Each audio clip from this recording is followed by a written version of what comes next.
to target the Federal Reserve. The robbers deliberately dressed up as high-ranking Treasury officials. Then they calmly entered the bank. By the time the front desk noticed something was wrong,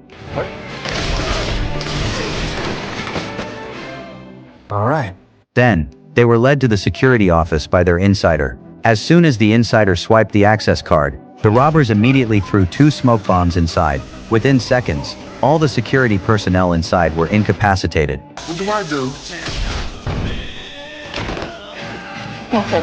My part's over. Next, the robbers emptied the weapon cabinet. They destroyed all the surveillance lines. They were ready to start the heist, but they did not know the police had already detected something unusual. The Federal Reserve Bank has an hourly check-in call, which is late. How late? 17 seconds. It's barely a blip. All right, I'm a few blocks from there. I'll swing by, I'll check it out. Nolan, who was patrolling nearby, immediately went to check. Fortunately, the robber watching outside spotted him in time and reported the arrival of the police. By the time Nolan arrived, the Federal Reserve looked quiet. It seemed nothing was happening. But just as he was about to leave, Check that. There's blood inside. They're robbing the Federal Reserve. Send backup, airship, and an ambulance in case of casualties. in the reflection of the glass, Nolan saw a robber behind him trying to sneak attack. Luckily, he reacted quickly and hid behind a pillar in time.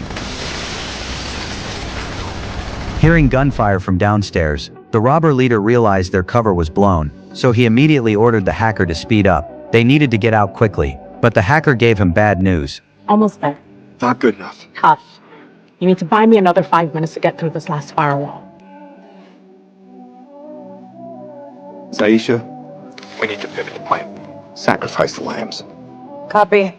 Aisha, who received the orders, immediately urged her team to move the cash faster. Once all the cash was loaded onto the vehicle, she ordered her team to drive along the planned route and escape. But just as the armored truck was about to leave, she secretly placed a timed bomb on the trunk. Soon, the armored truck passed right in front of Nolan, before Nolan could report to his superiors.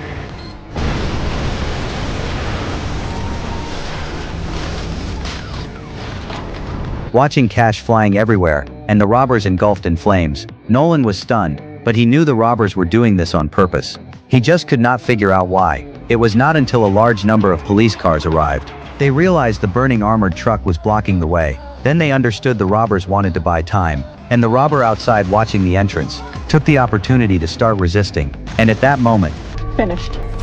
And I injected a virus that'll make it impossible to figure out what we did. hearing that the transfer was complete, the leader slowly raised his gun, aimed out the window, but he was not trying to cover his teammates' escape. He actually pulled the trigger on his own accomplices. The police downstairs quickly surrounded the fallen robbers. Looking at the direction of the bullet holes, they realized the robbers had shot their own team. Why would they do that? We must have a secondary escape route. They want to leave anyone behind to flip on them. Tunnels. Thinking of the Federal Reserve's underground tunnel, the police immediately realized the robbers would escape that way. Sure enough, the robbers had already reached the tunnel entrance, but just as they were about to open the door, the police arrived in time.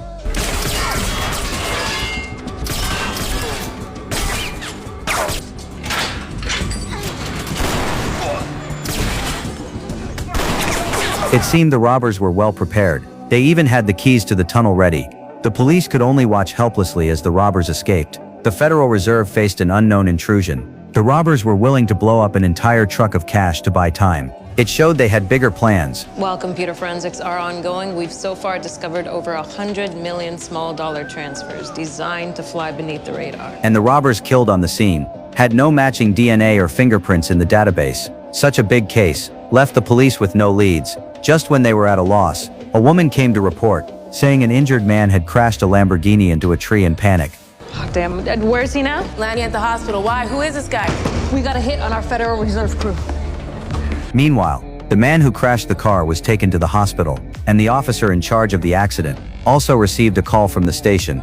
This is Detective Harper, LAPD. The man you just brought into the hospital is wanted for murder, armed robbery, and assault on law enforcement officers. He is extremely dangerous. But the officer's instinctive reach for his gun still caught the robber's attention.